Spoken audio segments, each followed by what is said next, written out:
Good evening. It's wonderful to be back with you again, isn't it, Ronnie? Indeed it is. And in a packed programme tonight, we shall be meeting the West London transplant patient who recently received the heart of a dog and the kidneys of a rabbit, and who made history tonight when he chased himself 3 times round White City and won.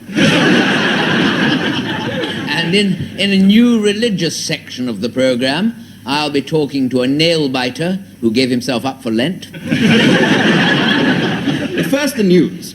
Britain's top punk rock star, Des Dirty, whose personal habits have outraged millions, caused another sensation tonight when he announced his intention to go on the road.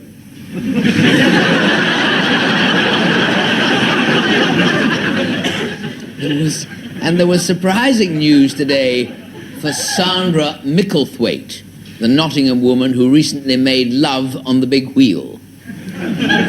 She's in the Rotary Club. Second prize in the British Airways contest to find their most travelled passenger has gone to Mr. Burslem Throttleby, who has flown 70,000 miles in the last 6 months. First prize went to his luggage, which has done 90,000. 500 people had a miraculous escape at a Rod McEwen concert tonight. He didn't turn up. And now a sketch featuring Mr. Ronnie Corbett, a self-made man who ran short of material.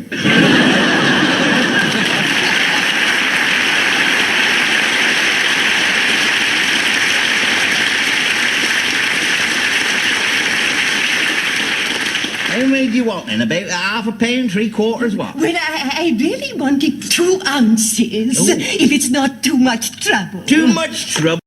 Madam, nothing's too much trouble in this shop. No, no, no. 2 ounces. Only they're a bit heavy for 2 ounces, these, you see. Look, because you only get one, you see. Never mind, you can have a suck of that and put it away for later, can't you? Exactly 2 ounces, that is. There you are. And one for luck. 13p that'll be, madam. Oh, thank you. Thank you, madam. Sorry to trouble you. No, no trouble at all, madam. No trouble at all. Get that in there, there. Oh, good morning, sir. Good morning.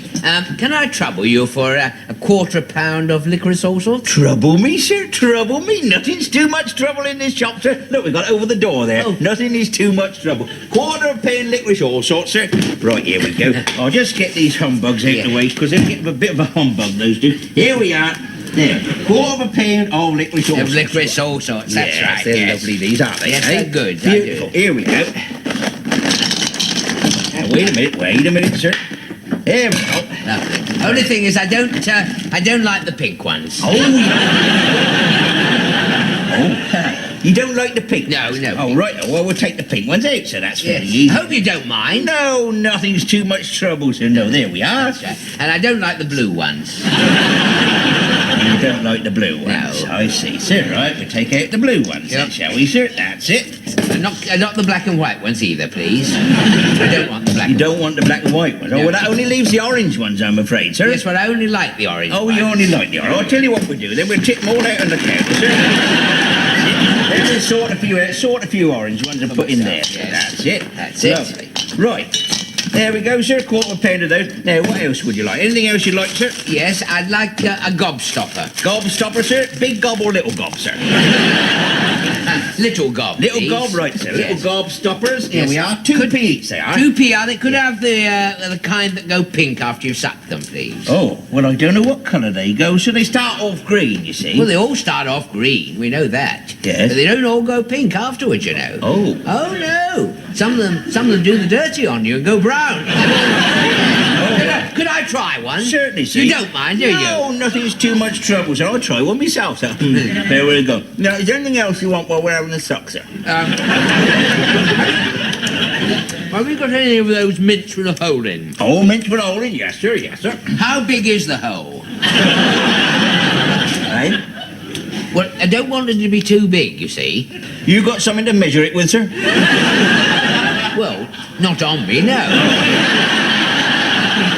But it must be just small enough not to go on the finger. Do you know what I mean? Oh. You know, I don't want. I had a friend once took out a girl for the evening. You know, got her finger wedged in the mint. Oh, dear, what happened? Had to marry her. The vicar said, "With this mint I thee wed." No. I'd like... Well, never mind about the mint. Right, never mind about the mint. Never All mind. right, sir. Could I have... You got any of these chocolates that melt in your mouth but not in your hand? Yeah, well, we've got something very similar, sir. Very similar. I haven't got the actual ones, but these are very similar, sir. All right. Could I try one? Certainly. Hold try. it in my hand. Oh, hold it in your hand. All right, sir. Yes. You very don't good. mind, do you? No, sir, not is too much trouble, sir. No, not even you, sir, no. How's the gobstopper coming on? Oh, it's gone white. Oh, dear. Well, that's hopeless, isn't it? Absolutely hopeless. Mine's gone pink. Look, there you are, sir. There's a nice pink one, sir. That's one anyway, isn't it? Well, I can't have that, not after you sucked it, can I? Look at this. It's melted in my hand, this. Never mind. Wipe it on my jacket, Oh, sir. yes, right. There we are. That's it. Right, sir. Now, I take it that'll be all, will it, sir? No. I want some chocolates. Chocolates, very well, sir. What sort, sir? Milk or plain? Well, I'd like milk. please. Milk chocolates, these are very popular, sir. These are nice milk chocolate. They're Sunday assortment, sir. Oh, they're lovely. all milk chocolates. Are they all milk? Are they nice? Are they nice soft centres? Are they? Yes, sir. Oh, they'll be all soft centres. Oh, yes. yes. Sir. Yeah. Oh, yeah, that's soft. That's all right. Yeah. Oh, it's hard over there. That's hard as well. Well, that's a nice soft one. I'll Soft put that one over there. there. Oh, look. Yeah. Look. Last 4 or 5 have been hard. Yeah. Oh, I don't want them. Never No, mind well, we about won't bother about that. Right, sir. Now, we're just closing up, sir. So, is there anything Yes, else? I'd like... I noticed you've got that rolled licorice, haven't you? Rolled licorice, yes, My sir, nephew, certainly. thank you. There we are. That's it. Rolled that's licorice, sir. That's it. How long would they be if you unrolled them, you know? Well, they'd be quite long. They're quite long, sir. Yes. They'd be long. Yes, would you mind if I unroll one? I'll unroll them, sir. There you we don't are. sir. mind, do you? No, nothing's too much trouble. That's how long they are, sir. There you are. Yes. Look. Are they all the same length? Yes, they're all the same This length, one sir. looks longer. No, the blue no, they ones, won't. That looks...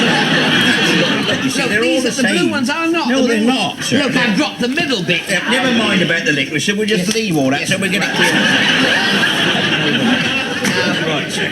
Now, is that all? No, sir? I've forgotten the very thing I came in for. What's that? Some hundreds and thousands. Hundreds and thousands. Very good, Yes. sir. Yes, hundreds and thousands. Yes, we got hundreds and thousands of them, sir. Yes. There we are. Could you count them out for me, please?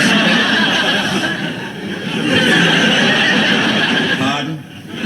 I'm not being any trouble, I hope. No, you're not No. in any trouble. How many do you want, sir? Well, only the wife's making a cake. She wants exactly. If you could Yeah. count them out, How many? 1,100. 1,100, sir, sir. 1,100. 1,100. Now, that's about 15 short. Don't worry, sir, I got some more here. There you are, sir.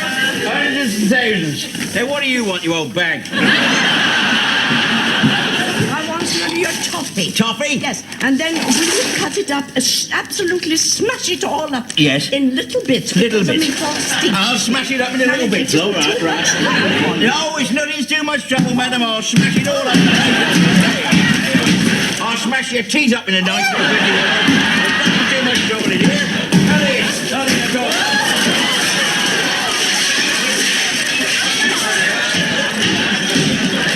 Was there anything else? No. Well, get out.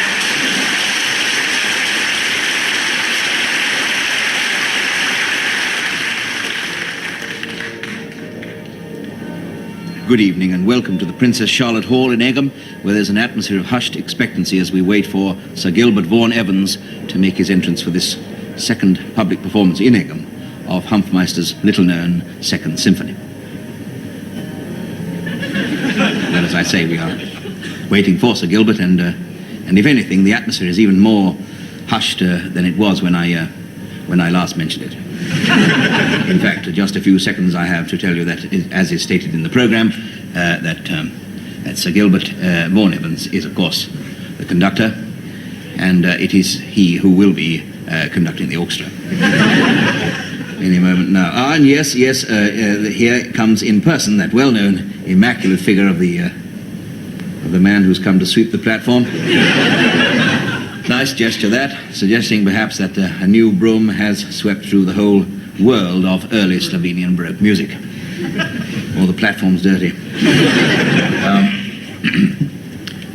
Perhaps the thing that is best known about Hofmeister's little-known Second Symphony is the fact that it is little-known. It is, interestingly enough, even more little-known in his native Slovenia, where it is not known at all. I think I've just time to tell you, yes, I'm sure I've just time to tell you that Hofmeister's Second Symphony was written And what's more, it was written between his first and his third symphony, which came afterwards. Hofmeister was born, I believe, yes, he was. And shortly afterwards came his death, which followed almost his life almost immediately, and it was, of course, largely during his life that he did write his second symphony. And now, yes, the lights are dimming, and we see the dim figure of the electrician dimming the lights, recalling perhaps how much the young Hofmeister used to enjoy switching the light off before whatever he used to do. I expect so, anyway. It might be relevant to point out that when Hofmeister conducted in Vienna, he had one of the finest lady violinists in the world, and so did nearly everybody else.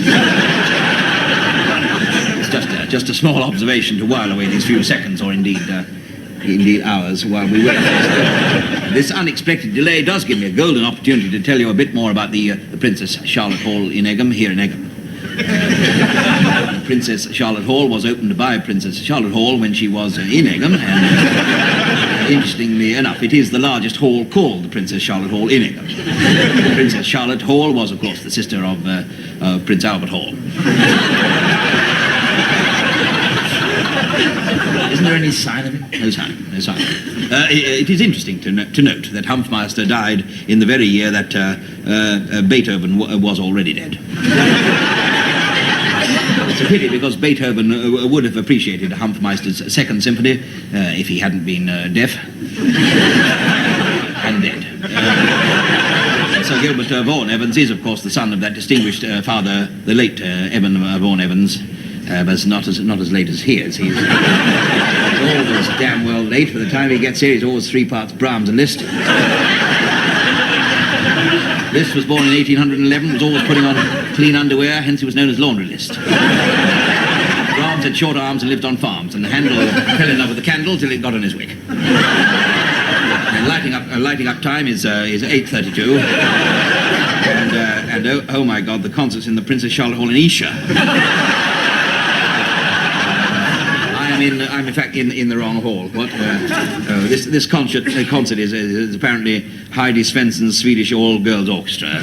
This does give me an unexpected opportunity to tell you that this is the very first time a BBC announcer has been sacked live on TV in England during a performance of Hofmeister's second symphony in Esher. So good night and...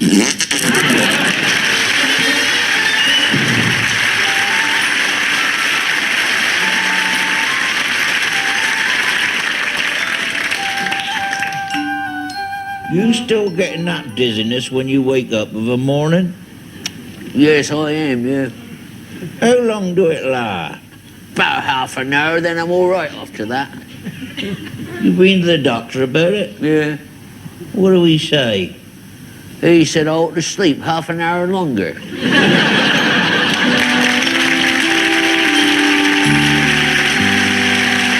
and gentlemen, Elkie Rich. Lost myself on a cool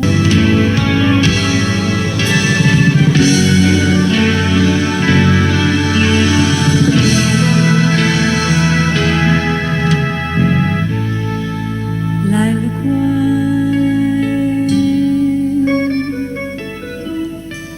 is sweet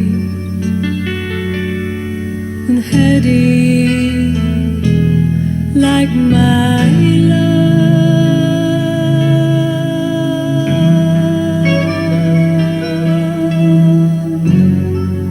Lilac wine, I feel unsteady like my love.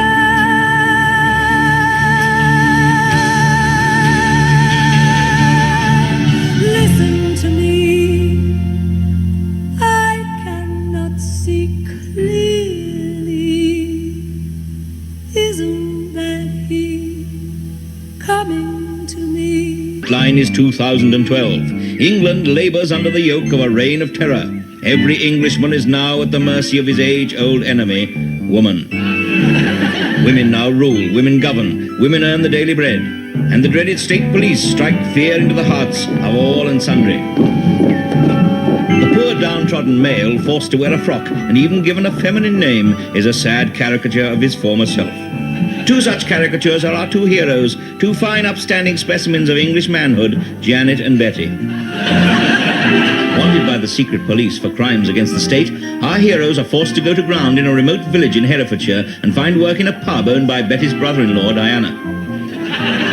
It isn't long, however, before Betty is recognized by a former school chum, who still seems to have a crush on him. You do know there's a reward out for your capture, do you? It's all in the papers. Now, don't worry. I'm not going to give you away. What then? I want to keep you for myself. But having lured our hero to her house, she shows herself in her true colors. Hello, State Police. I wish to speak to somebody about one of the missing men, Betty Chalmers. And the state police are quick to act on the information.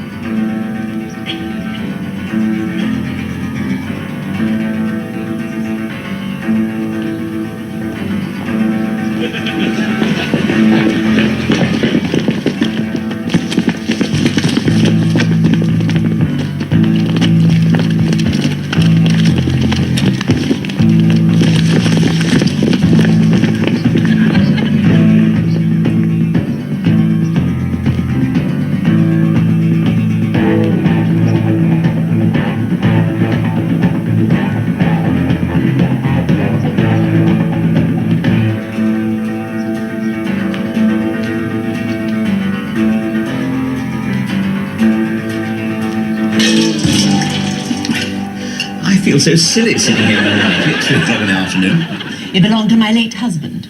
There you are, you see, sitting here in a dead man's nightie. He's not dead.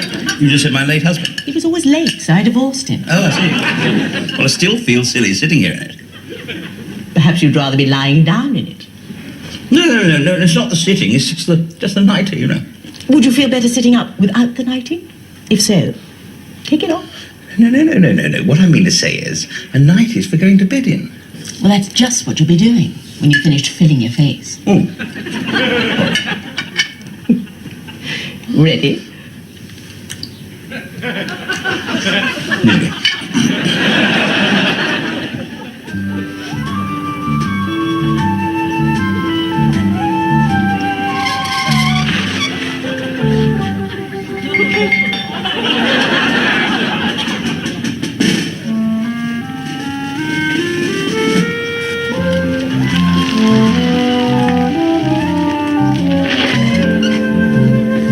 Now, my darling, I'm going to take a shower and a bath. Shower and a bath? Why, did you miss out yesterday or what? No, I shower off the dirt first, then when I'm nice and clean, I have a bath. Oh. Isn't that rather like carrying coals to Newcastle? Though, of course, if you had been carrying coals to Newcastle, you'd need a bath, wouldn't you? Though, of course, if you live in Newcastle, you couldn't have a bath because you do keep the coal in the bath. You are rambling again, my darling. Yes. I do believe you're nervous. What are you, man or mouse? I'm not sure. Tell you what, this cheese tastes very good, though. Now, in 10 minutes, I shall be in the bath. I want you to rush in and scrub my back with a loofah. Rush in? Absolutely hurtle. Is it a rough loofah? Very rough. Be careful you're not facing the wrong way. Rush in. Hello? Could I please speak with... Betty Chalmers. Oh, it's you, Janet, old boy. How do you know it was me? Oh, well, you're using that voice that you used when you played the Frenchman to See How They Run at the Drama Club. You know, the one that was in disguise. He was a German. Oh, was he? Oh, better disguised than I thought. Look, never mind about that. I've got your note. All it's got on it is this woman's address and something's come up. What are you doing there? What are you up to? Well, I'm sipping champagne and preparing to dash in with a loofah. Listen, I wouldn't advise you to do that, old boy. Are you in the room on your own? Yeah, listen, how did you get hold of her phone number? Well, everybody's got a phone number. She's well known for it. She's been picked up so often she's starting to grow handles. Really? What's more, she's betrayed you. She's what? The police are all around the house. Where? What? Just a minute.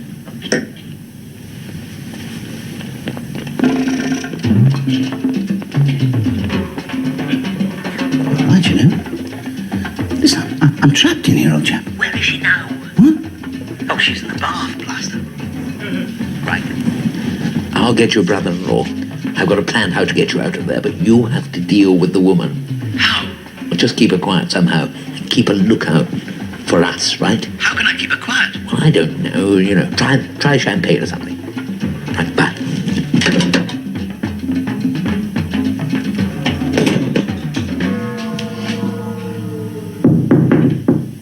Who's that knocking at my door? It's the fair young maiden. It's only me from over the sea, said Barnacle. Betty the sailor. Well, darling, what do you think? Haven't lost my figure, have I? No, but I think you're about to lose your balance.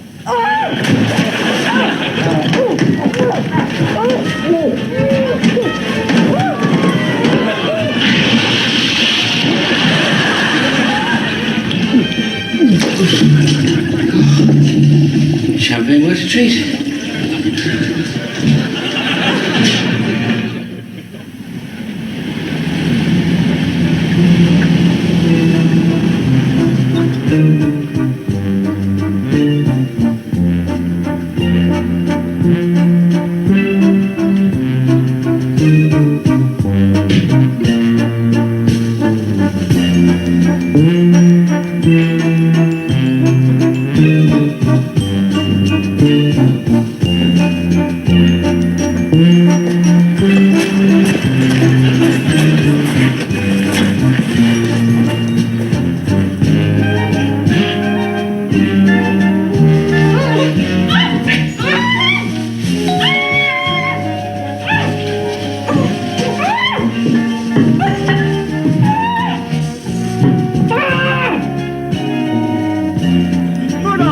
Madam, we brought your order. Barrel of brown ale and collect the empty one. Gentlemen, come in.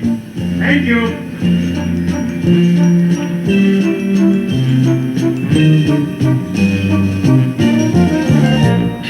Here we are. Get into these. Oh.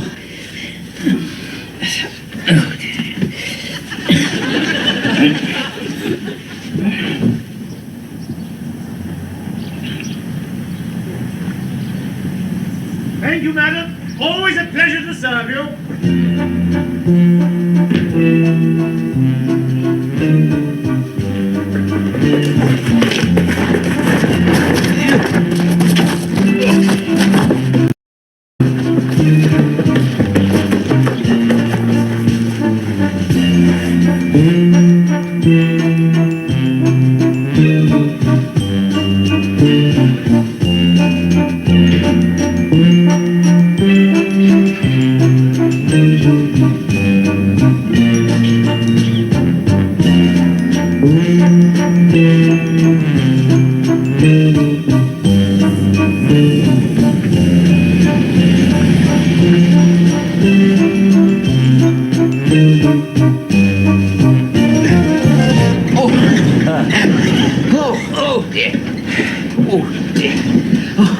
You all right? Yeah, pretty dizzy. Otherwise, no damage done. How good? Oh, good Lord. What's the matter? What's the matter? Herbert. He's still in the handbag.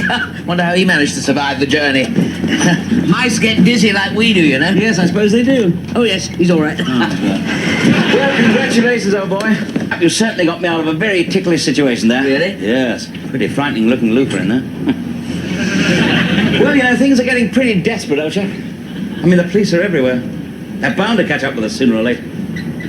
Don't despair. Things are not as desperate as that. I've had a word with Diana, who's got a few friends in the know, and there's still a ray of hope. What? Where? I've got an address of an organisation, an underground organisation. To hide us? We shall need fake papers, a change of clothing, and a lot of nerve. Where are they going to hide us? No, they're not going to hide us. Even better than that. They're going to give us a chance to start a completely new life. Free, completely free. How? They plan to smuggle us over the border. You mean? Yes. Into Wales? Will Janet and Betty succeed in their daring plan?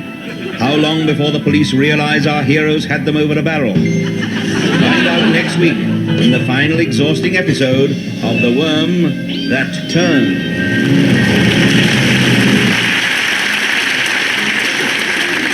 Good evening, everybody. Good evening. I'd like you you to meet a friend of mine from London, Arnold. I'd like you to make him feel at home. Show him some real Highland hospitality. Eat and enjoy yourself.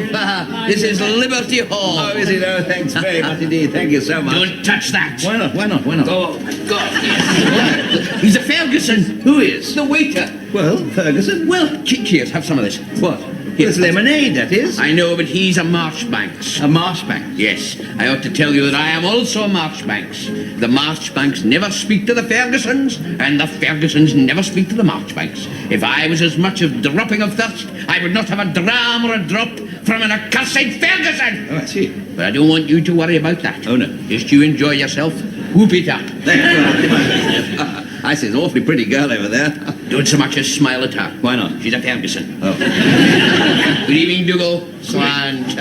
This is the stuff of life. Yes, I bet it is, yes. That's an awfully marvellous picture, isn't it? It is not. It's a Ferguson. Oh, is it? Oh, dear. Ugly old cow, isn't she?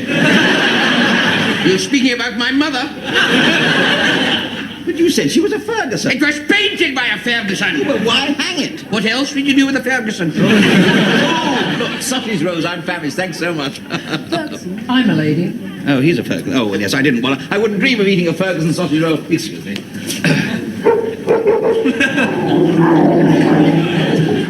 You shouldn't have done that. Why, is the dog a Ferguson? No, he's a Doberman. Good evening, dear. She's a real corker. Oh, are we speaking to the corkers? Not in her case, her husband. Ah, a Ferguson. No, black belt in judo. Good evening. What are you laughing at over there? The gathering of McSnood. Oh, is that a war council or something? No, a nasty wee boil in the back of his neck. I'm having a fine time here talking about the boils on people's necks. Don't sit there. Why not? Ferguson sat there. Oh, so what? He spilt the trifle all over it. Oh, this is stupid. Grown men playing these silly games. Silly games, you say? The whole story started in 1192 when Wimpole Marchbanks stole Kirsty Ferguson's best chicken, I'm telling you. 7 years later to the day, the Fergusons swooped from Merkinsmoyle, massacred the Marchbanks men, raped the women and ran off with the cattle. Or perhaps it was the other way around. Anyway, the Marchbanks have never forgotten, and that's why we carry the cronach. Oh, the chronic. Oh, well, that just about does it. Excuse me, ladies and gentlemen. I would like to make a small announcement. I am not a Ferguson, and I am not a Marchbanks. I am simply a Brown. Now, we Browns have lived in Chipley Drive, Ongar, since 1927. Did you say Brown? I did indeed. And was it not Angus Brown who pillaged McCulloch's manse in the accursed year of 1092? Aye! And was it not the blood-soaked Brown who started the whole feud? Aye! And is it, I say, is it not said that when Brown of Ongar ends their brood, so ends the Ferguson and Marchbanks feud? Aye! Then let justice be done.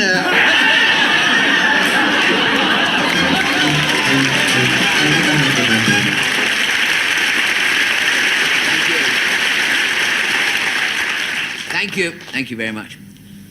Woof, woof. Woof, woof. I went woof, woof just then. Well, I'll tell you why. Did you notice that? No, you did, didn't you? Now, I'll tell you why I did that. You must be thinking, no, it's because this week I received rather a charming letter from a Cocker Spaniel. Well, that's not strictly true. Didn't actually receive a letter from a Cocker Spaniel. It was a whippet. I said it was a Cocker Spaniel, just to try and make it more interesting. And, well, the first... I didn't succeed, did I? Anyway, the first dog I ever owned myself was a Cocker Spaniel, only he had to go after he disgraced himself. He wandered into the bedroom one day and thought I was a bone. I spent the weekend tunneling out of the back garden. I was ready for him the next time, I'll tell you. He went for me in the bathroom and bit off a bit more than he could chew. However, this particular whippet who wrote to me is the honorary secretary of the new Dog Language Society. You know, the ones who are campaigning for a new TV station on which everyone barks. You've probably seen them in the news, you know, they go around digging up signposts. Well, not exactly digging up signposts, but doing something up signposts. He asked if I'd kindly say a few words in dog language for all the dogs who might be watching tonight, so there we are.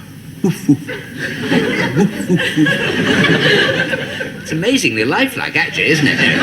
As a matter of fact, I learned how to speak fluent dog while still at college. I studied under a chihuahua. Anyway, on to tonight's joke. Now, any blame for the joke I'm going to tell tonight must rest squarely on the shoulders of my agent, Seamus L. Bloomstein of Stonehill Mansions. A man of somewhat mixed parentage. He is actually part Muslim, part Hebrew, and part Catholic. 3 times a day he kneels towards Mecca and sings Oive Maria.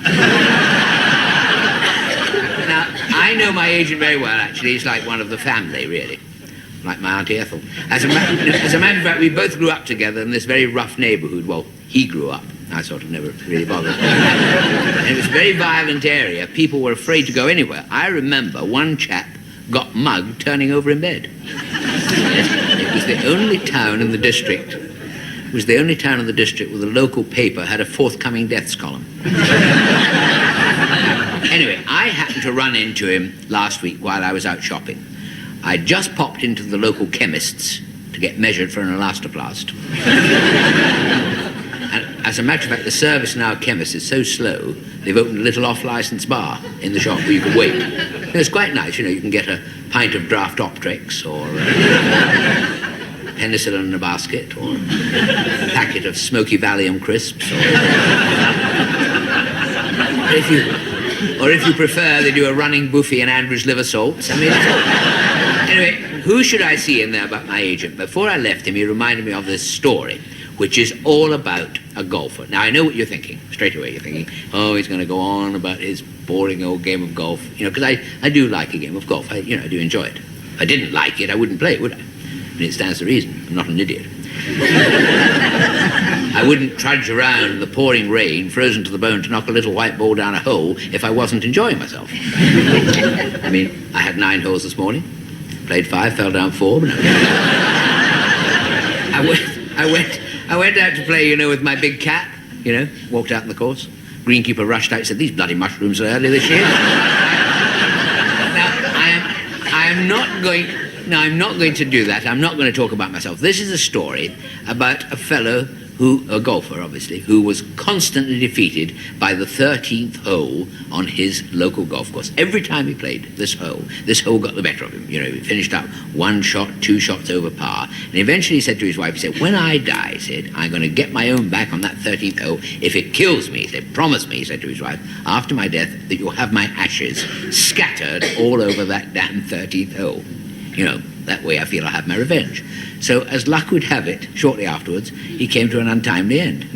He joined the Ronnie Corbett Appreciation Society and died of loneliness. And after the funeral, true to her promise, his wife set off to the local golf club, went out to the 13th hole, and solemnly proceeded to scatter husband ashes all over the fairway. And the wind blew them out of bounds.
Programmed by computers to be enterprising robots who do anything at all but that. We welded bars on Fiat cars and noveled Leyland Hooters too, and we're the lads who did the ads for dehydrated mash.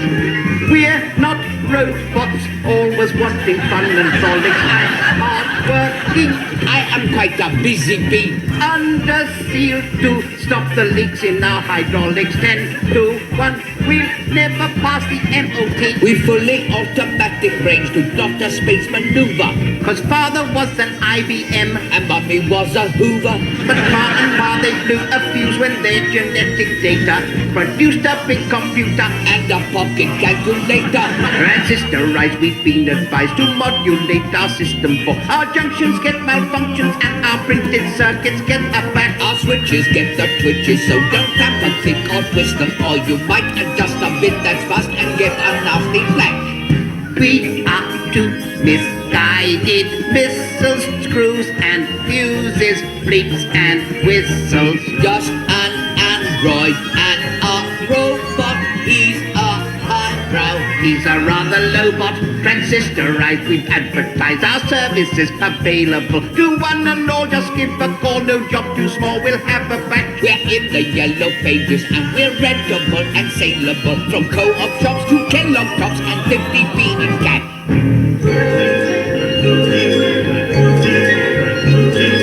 Two tin men welded tight. We get well oiled every night with a pigeon paraffin. Have a little spree, SO blues and SOD. Two tin men scared of rust. Circuit breakers bent or bust. With a slow start, newly part mustn't have a cough, or your wing nuts could fall off.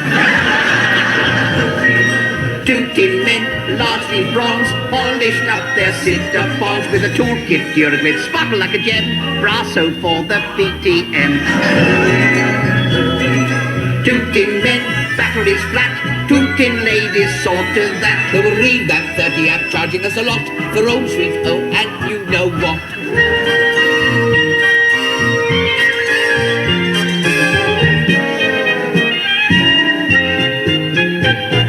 One night at a robot dance, I met a robot girl by chance. Wires and bumpers round the rear, two big headlamps out to here. Cutest eyes he ever seen. One was red and one was green. When he hugged her, she said, Mister, take your hands off my transistor. Weeks on end I kept my distance till she lowered her resistance. 1 and 1 up 2 said I. Let's add up and multiply. Soon they had a robot son. Weight at birth was half a ton. Had its mummy's hi-fi ear and daddy's differential gear. Led a happy robot life with my little robot wife. Everything was quite okay. Then her mother came to stay. Now his lounge is damn near sunk neath a pile of metal junk. What's that heap of rubbish for? Rubbish? That's my ma-in-law. I'm a high-precision robot with a solid silver skin. I'm a cross between a hobbit and an empty baked bean tin. My face is signed and dated, that's the reason I'm high class. Both my legs are chromium plated And his head is solid brass. Who's a big success with the young princess, our hero since Spacewalker. What a lady fair, what a lovely pair. She really is a corker. She kissed him like 1,000 volts, all hugs and easy. But of course was lost when his wires got crossed. And now he's AC/DC. Doing Space Wars 1 was a load of fun in a battle with the Empire ships. We nearly had our microchips. When a rocket took a plummet and a toggle off the grommet, I was fighting on with my big end bomb and a rattle in my tin plus fours. Till a laser with a crackle put the mockers on my tackle in Space Wars. Doing Space Wars 2 with a dose of flu, I was running very cold and hot. With a wheezy little you-know-what. And a dicky carburettor which has got a little better, but I got quite fraught when I went and caught my antenna in the airlock doors. Now it's got a little dangle of a funny sort of angle in Space Wars.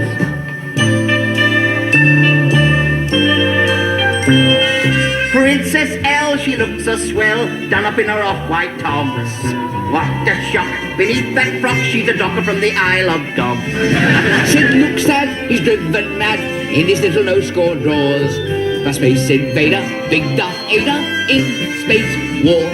when the war is won and the battle's done and they stick us in the studio store. And we're hanging up behind the door. And my parts are all rusted and my belly button's busted. Then our one big fear is we're brought back here and we're painted up to look like new. And we're thrown on to be shown on Doctor Who. Too demoted, deluxe coated, Walk on for Doctor Who. Redecorate, redecorate, redecorate, redecorate, redecorate.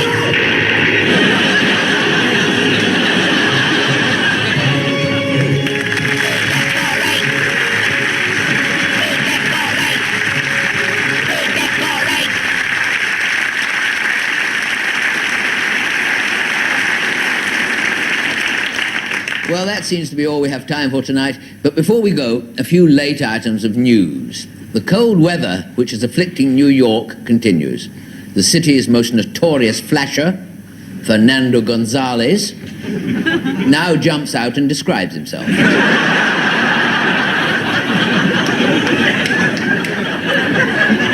Half the workforce at a club in Manchester walked out tonight in a dispute over Manning. The other half stayed behind to see if the rest of his jokes were any better. And we'll be talking to the Birmingham man who met his wife at a fancy dress party. She went as a pile of pennies, and he took her outside and found out she was a pushover. And finally, in court today, garage owner Monty Ripoff pleaded not guilty to turning the clock back on a number of cars at his garage in Chelsea. He stated that at the time of the offence, he was 10,000 miles away in Fulham. It's good night from me. And it's good night from him. Good night. Good night.